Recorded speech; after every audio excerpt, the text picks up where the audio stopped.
Albizia flowers, water lily, clematis in the background. Here near the front, some wildflower. I don't know what it is.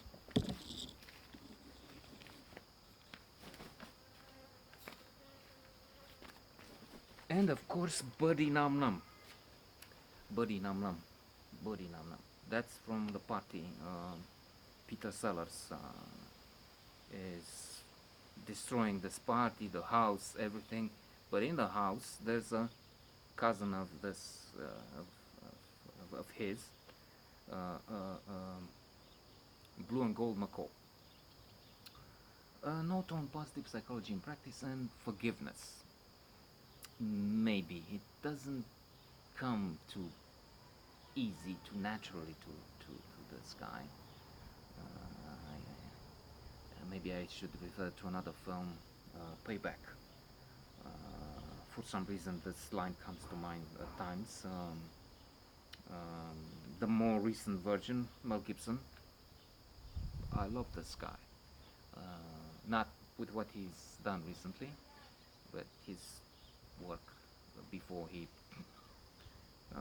had a breakdown on the highway and started speaking nonsense. Um, in Payback, he's trying to get some 70,000 back. Works his way up the chain of command in the mafia, and shoots this guy, Lee Marvin, maybe. I'm not sure. He's one of the bosses in the middle-ranking positions. He hasn't reached yet the very top, but he has his bodyguard with the hands up, and in one hand he has the suitcase. And because they don't obey, Mel Gibson shoots in the suitcase. Man, this is mean. That's alligator skin. You know how much that cost? Mean, mean. So I'm mean. Um, Forgiveness. Forgiveness is good. It's one of the happiness activities. Let me think.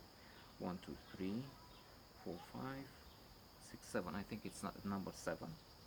And it's in coping with adversity and trauma in the area of dealing with the difficult situations, and it's important. And maybe I make a note to, if I watch this again sometime, to make some forgiveness letters. I had an attempt, quite a few in fact, but an attempt with the gratitude video letters for Socrates. There are already 3. It's important. This is where the money comes from. So, I even had one for Mota. He didn't even see it. And it's on the Happiness is a Choice group wall. Um, then for some very nice guys I meet at the club downtown,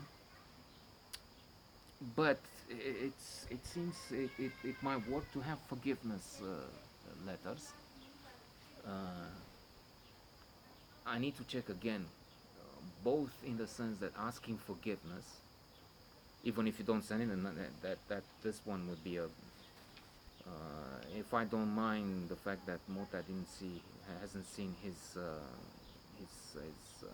message of thank you, I think I'll be even happier if I create some forgive you film and the person in question doesn't see it. But then there's the other thing. Maybe that's the more important. As I said, I promise I'll check if we keep in touch. I'll let you know. Wherein you ask forgiveness. That is, I ask forgiveness from some. This is important in a few ways. First of all, it doesn't mean, as Sonia Lubomitsky, it's from her book, by the way, I failed to mention this time. I'm now in a series dedicated to points from the book because I'm reading it again, How Happiness. First of all, it's good for you when you forgive. It's not so much what happens to the other who doesn't maybe care about your forgiveness, but it's you because you keep it inside you. It causes you trouble. You have psychological and other issues with that, with this hatred still within. And she gives the quote from the Buddha, which I probably don't have correctly, but hatred or this attitude is like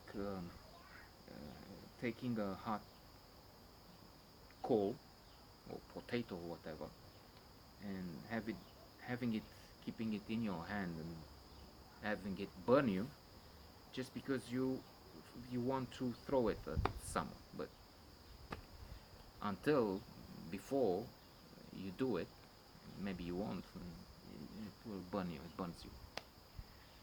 I need to find that quote too.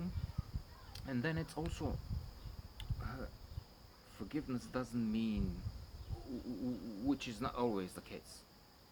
And then this activity, this happiness may not be for you.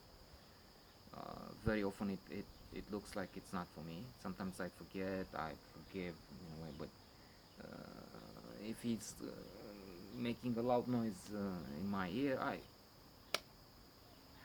am angry with him again. Um, so it's not condoning, not accepting anything. There are some things which indeed, Lubomirsky says, are not forgivable. That some things you can't accept, and it doesn't involve you going and being best friends with the individual. Sometimes it's just let it go and you knowing you not see the person anymore. I think that's about it for now.